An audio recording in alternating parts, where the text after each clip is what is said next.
Henry D'Arozio. He was full name of Henry Louis Levin D'Arozio. He was born in 1809 in Calcutta and West Bengal. He was died in 1831. He was living only 22 years. He is considered to be an academic and educator during his time. Literary movement of Bengal Renaissance was undergoing. He was an Indian poet and assistant headmaster, principal at Hindu College of Calcutta. He was a radical thinker and one of the first Indian educators to disseminate Western education and science among the young men of Bengal. His influence lied in on among his former students who come to be known as Young Bengal and many of whom became prominent in social reform, law and journalism. The Fakir of Jahangir. The protagonist of the Fakir poems is Robert Fakir or a mendicant who belongs to some unidentified Muslim sect, while the heroine, the widow Nalini, come from an upper class Bengali Hindu family. D'Arozio uses Christian imagery such as a heaven and juxtaposes it against the Hindu traditions of Sati Muslim prayers and a tantric tale of Raja Vikramaditya and Betal to create a quaint romantic atmosphere. Studying the narrative art in the Fakir of Jahangir. The Fakir of Jahangir is the master creation of Henry D'Arozio. His poem deals with the theme of patriotism, of love, of nature, and of death. The central theme of the Fakir of Jahangir is the ignoble and human practice of sati in the contemporary Orthodox Indian society. This rotten system had been involved in the Indian society for centuries, and D'Arozio vehemently protested the sati system both in his social life and in the classroom. As a teacher at Hindu College, Calcutta, he wrote this poem to highlight the issue. The Fakir of Jahangir is a love story. D'Arozio wrote a many wonderful poem in English before his ultimately death of which the Fakir of Jahangir was one of the most important. His poems are regarded as an important landmark in history of the patriotic poetry in India. In his day, Bengal faced many problems, caste and creed. In the Fakir of Jahangir, D'Arozio mixed the Tantric, Hindu, mythological, Islamic and Christian traditions. The poem of Fakir of the Jahangir, Fakir is the follower of Islam. Nalini, the beloved of Fakir, never loved her husband. In the day of Henry D'Arozio, Indian subcontinent fought by many evils like Sati Pratha, killing girl child by boiling the stillborn baby in the hot pot of milk, etc. Nalini, belonging to a conservative Hindu society in the 19th century, she doesn't want to end her life behind her a person whom she never loved. Here we can comparison with the Fakir and Nalini are star-crossed lover like Romeo and Juliet.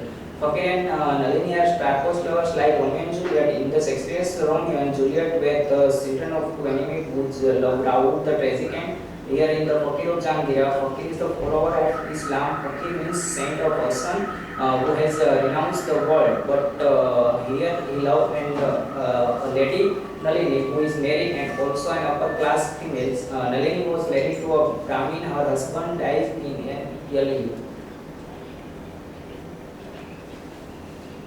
Nalini was proud to be a spot where her husband is to be cremated. She escaped death, but she started a life of forbidden love, though frightened by violent social norms. She believes that her lover's courage and her unfailing love will finally make them victorious. Oh, for the speed of sweetest hound at one inch through her arms to bound, or for the speed of sunny beams, for eagle swings and airy dreams, or lighting glance of rapid eyes from younger Rocky head to fly.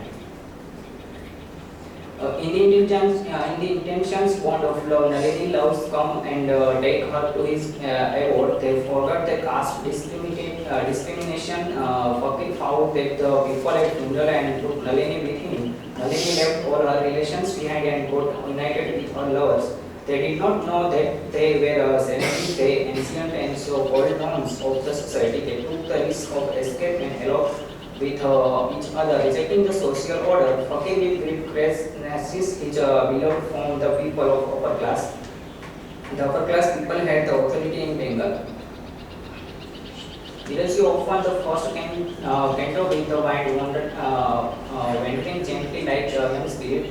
The sun leaves stream in limp peaks as when child from slumber wakes, still smiling on its mother there, like heavenly hope over mortal care. Second stanza, the said theme is established where a woman has to become a sati. In the fifth stanza, a group of people protected by soldiers in David. In the next one, Hindu woman sings song of sacrifices. Nalini is died, but later on we come to know that she is run away with the fakir. To stanza 14, we are not told the name of our heroine. In stanza 14, Dr. Doctopus again and the Christian image of an internal soul highlights the semi-criticisms aspect of the poet imagination. In the next stanza, the poet prophesies the tragic future of true lover and weaves images of anger. To sum up, the secular and universal idea that Virgil exposes in his poetry to not go well with the separatist and regional politics of modern India. These are some of the reasonable consequences of modernity. However, the mode of social life that emerged in the early 19th century in response to modernity in India now take us beyond modernity into the information age. If India must shine, it must do so within its own traditions, and literature occupies a central place in it. The poet, through the vast, impossible and bold story of love affairs between Hindu upper class and widow and Muslim lower class, okay, reflects and criticizes the evil of Indian society.